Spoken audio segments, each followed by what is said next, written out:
C'est un chirurgien qui m'a dit ça. Quand il opère avec le robot, il arrive au bloc serein. Sauf des carrières sportives.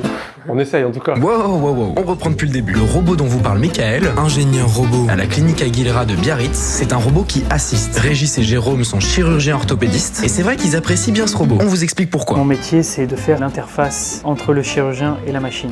Reconstruire les articulations qui sont abîmées, mais aussi réparer les fractures, les différents traumas. Rupture du ligament croisé antérieur, des lésions méniscales. Remplacer l'articulation du genou quand les patients ont une arthrose avancée. Donc on était au bloc pour la pose d'une prothèse orthopédique très compartimentale. On va mettre une prothèse pour qu'ils aient beaucoup moins de douleur et qu'ils puissent reprendre une vie normale, notamment sportive. On va remplacer les 3 compartiments du genou, interne, externe et patellofémoral. Redonner la fonction. D'accord. Et ça va la pression au quotidien? On sort un petit peu le patient du cas en lui-même, c'est-à-dire qu'on opère des genoux plutôt que des jambes. On se réapproprie après la relation avec le patient. Nos collègues médecins généralistes, il va falloir qu'ils suivent des années un patient, voir s'il le soigne bien. Nous, on a un effet qui est plus instantané et c'est ça qui est très plaisant. Chaque patient qu'on opère, pour moi, c'est un membre de ma famille, mais littéralement. Bon d'accord, mais concrètement, il fait quoi ce robot? Ce robot, il aide à poser les prothèses de manière plus précise. Et à faire que le geste chirurgical pour les prothèses soit toujours exactement comme on l'a planifié. Les patients sont très demandeurs de ça. Ils peuvent être méfiants sur le fait que ce soit le robot qui les opère complètement. Donc on les rassure, c'est quand même nous qui opérons. Il a son plan opératoire, il sait où aller. C'est comme si vous conduisiez avec un GPS. Il a comme un GPS en fait. Grâce à ce robot, on va mesurer les angles,